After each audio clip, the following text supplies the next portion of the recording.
Have you ever thought about how much trust it takes to step onto a cruise ship? You're boarding a floating city full of strangers, sealing yourself in for days, sometimes weeks, far from any shore. You trust the walls, the locks, and the smiling crew. But what if the real danger isn't outside the ship at all, but already walking the same hallways as you? Cruises promise relaxation, stunning views, and memories to last a lifetime. But some memories don't come from sunsets or beaches. They come from the moments when the ship feels too quiet, when a knock comes at the wrong hour, or when you notice someone watching you who shouldn't even be there. That's why tonight's stories are about the kind of danger you can't sail away from. These are 3 cruises where everything seemed normal until it didn't. And by the end, you might think twice before booking your own trip. Before we begin, if you enjoy unsettling, realistic horror, stories that could happen to anyone, consider subscribing. Here we build a community that listens, shares, and keeps the lights on just a little longer. Because here, fear isn't just entertainment, it's preparation. Story 1. The Passenger in Cabin 512. I was 39 when my brother convinced me to take a cruise from Vancouver to Alaska.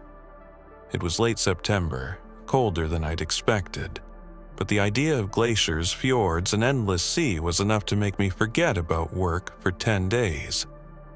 The ship wasn't huge, maybe 1,800 passengers, which made it feel more intimate than the massive, floating resorts you see in ads. Our cabin was on deck 5, starboard side, with a narrow balcony just big enough for 2 chairs and the sound of the water against the hull at night. On the 3rd night, after a trivia contest in the lounge, we headed back to our room just after 10 p.m. As we walked down the hallway, I noticed cabin 512's door was slightly ajar. A warm strip of yellow light spilled across the carpet. At first, I thought nothing of it. People sometimes leave doors open when waiting for someone. But there was no sound inside, no movement, just still air. I slowed down and glanced inside.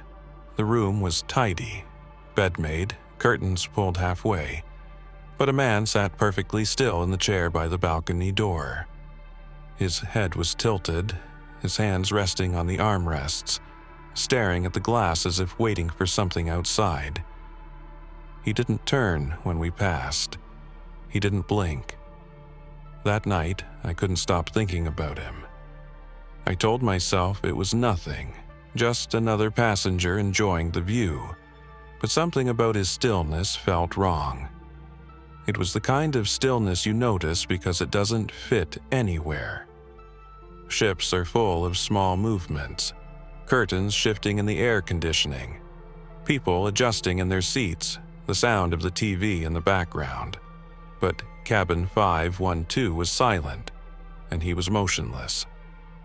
Around 2 a.m., I woke to the faint sound of footsteps in the hallway. Slow, measured. They stopped right outside our door. I held my breath, straining to hear anything else.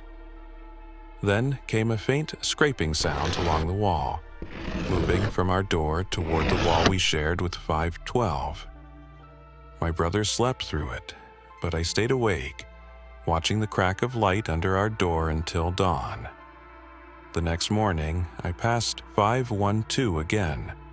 The door was shut now, no light, no sound. I decided to ask a steward about the passenger, pretending I was trying to make conversation. He glanced at the cabin number, hesitated, and then said, "Cabin 512 is listed as unoccupied for this leg of the trip." I laughed awkwardly, thinking he was joking, but his expression didn't change. That evening, I walked alone back to our cabin after dinner. As I passed 512, the door was ajar again. The light was dimmer this time, and I saw the man sitting in the same chair, same position, still facing the balcony. But something was different. The curtains were wide open and the balcony door was cracked. A cold draft slipped into the hallway. The air smelled faintly of seawater. I didn't stop walking. On the fifth night, there was a sudden commotion in the hallway around 11 p.m. Crew members moved quickly, speaking in low tones, and a section of the corridor near 512 was blocked. I overheard one steward say to another, "Balcony door wide open, no one inside." When I tried to pass the next morning, 512's door was sealed with security tape. The name H. Morgan had been removed from the passenger list. For the rest of the voyage, I never heard footsteps outside our cabin again.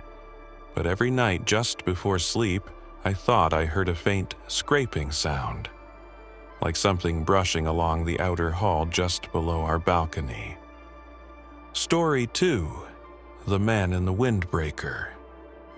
I was 33 when I booked a last-minute cruise out of New Orleans to the Caribbean. It was supposed to be a way to reset my head after a rough few months. I'd been working remotely, barely leaving my apartment, and the thought of sun, music, and strangers felt like exactly what I needed. The ship was massive, over 3,500 passengers, and full of energy. I boarded with my carry-on, found my balcony cabin on deck 8, and made a mental note of the bars, pools, and lounges. Everything felt anonymous in the best way. For the first time in months, I could blend into the crowd. On the first night, during the sail-away party on the top deck, I noticed a man standing apart from the crowd. He wore a plain navy windbreaker, dark jeans, and a baseball cap pulled low. While everyone else danced or clapped to the music, he just stood near the rail, his gaze scanning the crowd. At one point, I realized that he was looking directly at me. I told myself it was nothing. There were thousands of people on board. The next afternoon, I was reading by the pool when I felt someone behind me. I glanced up and saw the windbreaker man leaning against the rail, a deck above, his head angled just slightly down in my direction. It could have been coincidence until I saw him again that night in the main theater, sitting 3 rows behind me, alone. He never clapped, never spoke, just watched. By the 3rd day, I started changing my habits, taking different routes back to my cabin, lingering in crowded areas, avoiding being alone on open decks. But he kept appearing, always at a distance, always silent. On the 4th night, during a fireworks display off the bow, the deck lights went out for a few seconds. When they came back on, he was standing just 2 rows away, still watching. That night, I locked my balcony door, drew the curtains, and slept with the cabin lights on. The next morning, I reported him to guest services, describing his clothing and behavior. They checked the passenger list. No one matching his description was registered on board. On the last day, I was escorted off the ship by security for my comfort. As we walked down the gangway, I glanced back. There he was, on the upper deck, leaning on the rail, windbreaker zipped to his neck, cap pulled low, staring right at me. And then he raised his hand slowly and waved. Story 3: The Passenger Who Vanished from Deck 4. I work as a surveillance coordinator on a mid-size cruise ship called the Ocean Star. My job is to monitor over 700 security cameras spread across every deck, corridor, and public area. Most nights, it's routine, watching for guests who've had too much to drink, checking restricted access areas, and reporting anything unusual to the security chief. On our 6th night at sea, a passenger named Daniel Kerr was reported missing by his traveling companion. They'd last seen him at the casino around 11:15 p.m. playing blackjack. The companion said Daniel had gone to get another drink and never returned. At first, we thought it was a misunderstanding. Maybe he'd gone to a show or wandered to another deck. I pulled up the casino footage from that night. There he was, dark shirt, light khaki pants, drink in hand. At 11:19 p.m., he left the blackjack table, walked toward the bar, then toward the exit. I switched to the hallway camera outside the casino, but the feed glitched for exactly 42 seconds. When it came back, the hallway was empty. I checked the stairwell and elevator cameras next. No sign of him. His cabin keycard hadn't been swiped since 8:47 p.m. That meant he hadn't gone back to his room. The last confirmed sighting was that glitch at 11:19. The security chief ordered a quiet search, crew teams checking public areas, closed decks, and maintenance corridors without alerting passengers. At 12:05 a.m., an engineering access door on Deck 4 registered a swipe from Daniel's keycard. That made no sense. Deck 4 aft was a restricted area used for waste processing and machinery. Passengers weren't allowed there. I switched to the camera for that hallway. Another glitch. The footage froze at 12:05:14 for exactly 3 minutes. When it resumed, the door was closed and the hallway empty. Security officers searched the area and found 2 things: a service coverall missing from a locker and a pair of wet gloves on the floor near the hall door. The lock on the door had a fresh scratch, as if it had been opened recently. The sea outside was black, moonless, and cold. There was no sign of Daniel. The official report listed him as presumed overboard. But I've reviewed that footage dozens of times, frame by frame.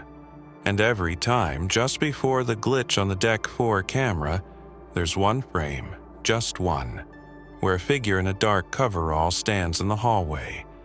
The face is hidden, and it's not Daniel. If you've made it this far, you already know that cruise ships aren't just floating hotels, they're floating mysteries. They carry beauty, adventure, and secrets you can't see on a brochure. You never really know who's in the cabin next to you, or what's happening just a few decks away. If these stories made you look at cruise vacations a little differently, consider subscribing to the channel. Here, we tell stories that stay with you, not just to scare you, but to make you think. And if you've had your own strange experience at sea, share it in the comments. You'd be surprised how many of us have heard footsteps in empty hallways or seen someone in a place they shouldn't be. Until the next voyage, stay safe, keep your doors locked, and remember, on a ship, the walls are thinner than you think.